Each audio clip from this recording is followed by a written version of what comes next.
So, how's your face? How's your face? I missed your face. Actually, things have been pretty wild here. As you can, if you haven't followed me on Discord, you probably know what's going on. So, Discord will be in the link in the description. But I'm not here to talk about that. I'm here to talk about Hunter x Hunter, and I've been meaning to talk about this with you guys, probably more in depth. This is just gonna come off right off the top of the dome. There's no script. There's no like any post like. This is just literally my thoughts of Hunter x Hunter now.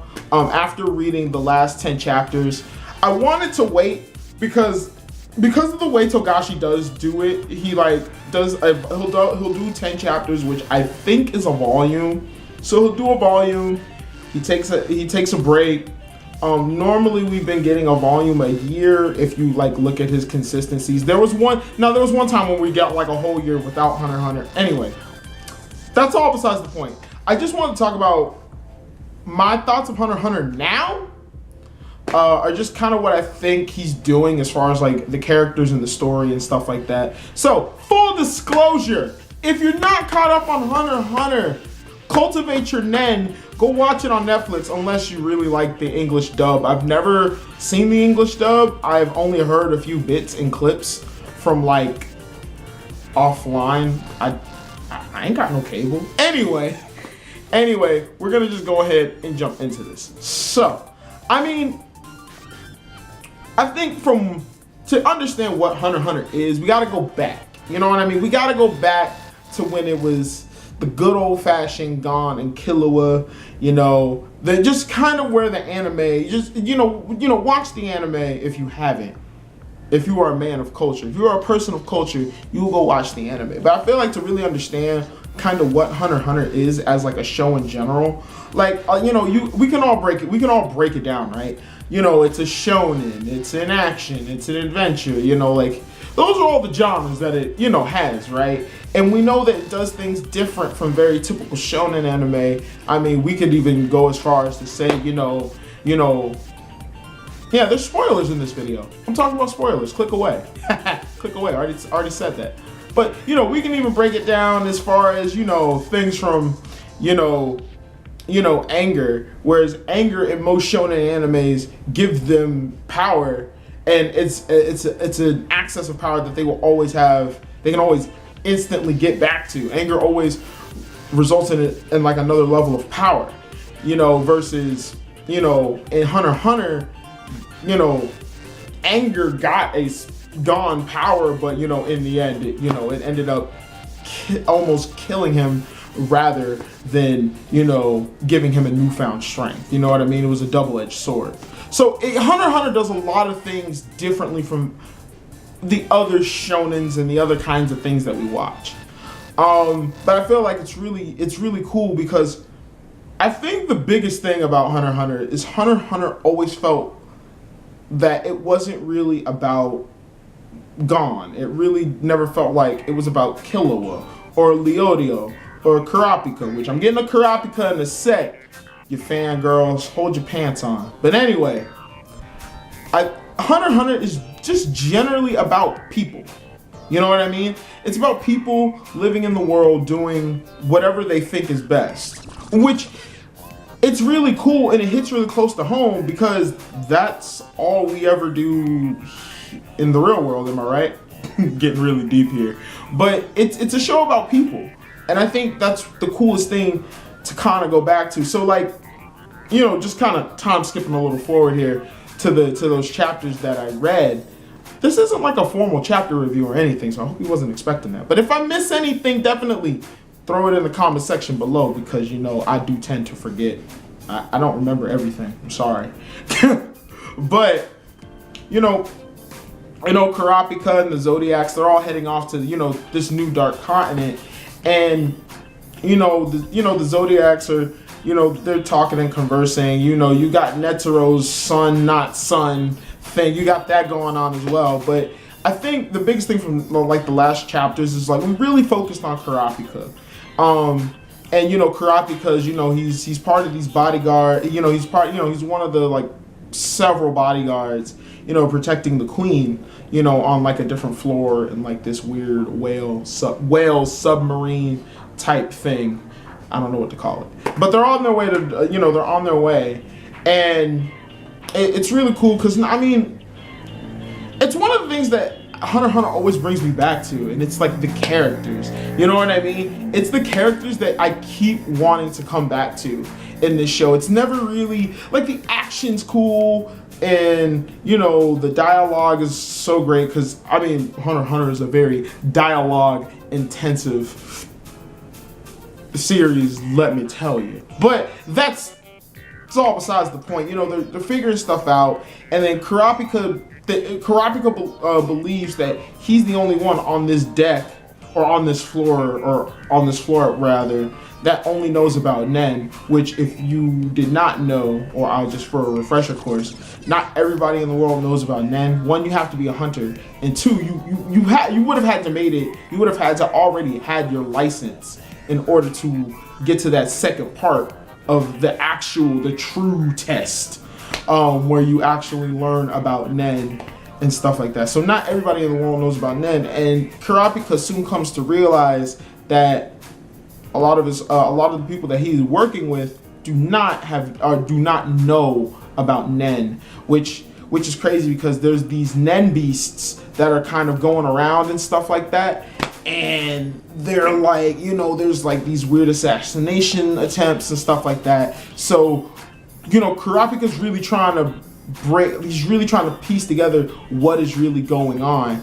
And it does get cool. Kurapika does show that he has an ability that he's been hiding. He is able to put a person into a state of Zetsu, which Zetsu, for those who are uncultured, let me culture you right now. Zetsu is a state of Nen. It's one of the several different states of Nen that you can, like, you know, put yourself into.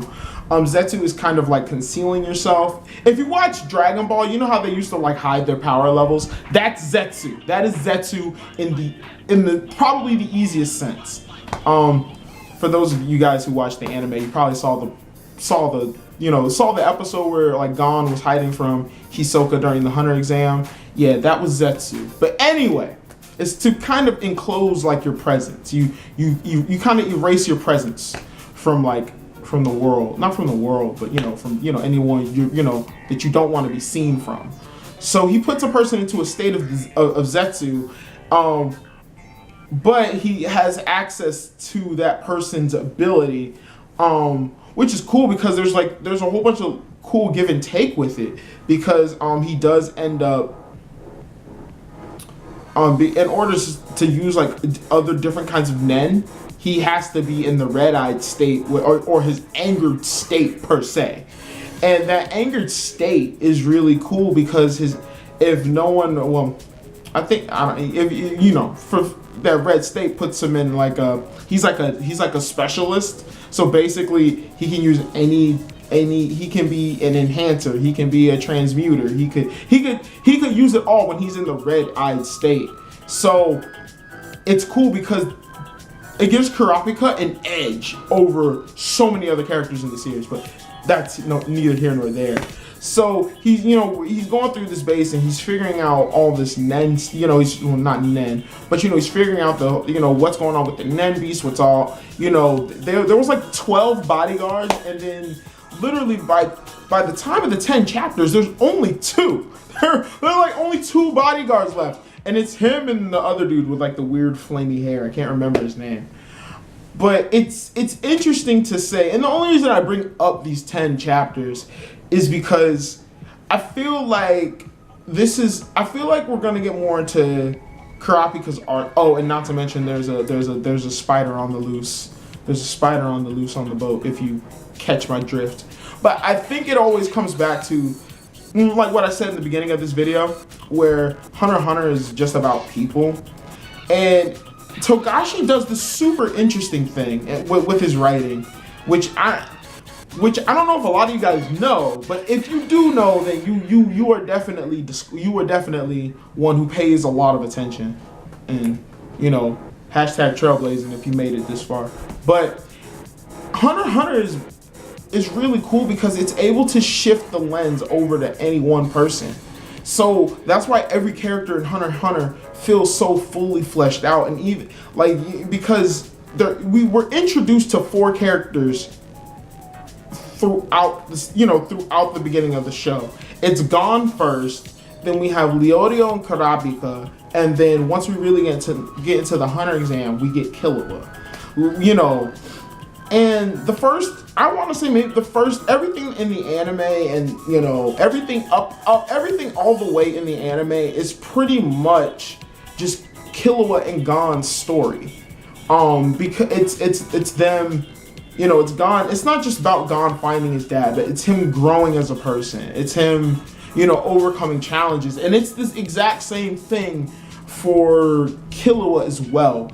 It goes from their relationship to depending on each other, to depending too much on each other, to finally being able to grow to a point where they are best friends. They have been through enough, but it's time for them to experience things on their own now. And I feel like that's the story that you fall in love with in Hunter x Hunter, but you can never forget that there's this, every character that you come to feel is a complete character, and he makes them feel like a complete character. We can just only see through the lens a little bit at a time, and I feel like that's the beauty of Hunter x Hunter. It's just, it really feels like the real world. It really, as far as superpowers and stuff like that goes, but it feels very close to reality as far as being a character, following a character, but at any given point in time, we can shift over to any of these other characters. So, because even if Gon and Kurapika, if Gon and Killua came back into the series, which I know everybody wants Gon and Killua to come back, because we love them, we miss them, we spent so much time with them. And Togashi knows that. I think he knows that.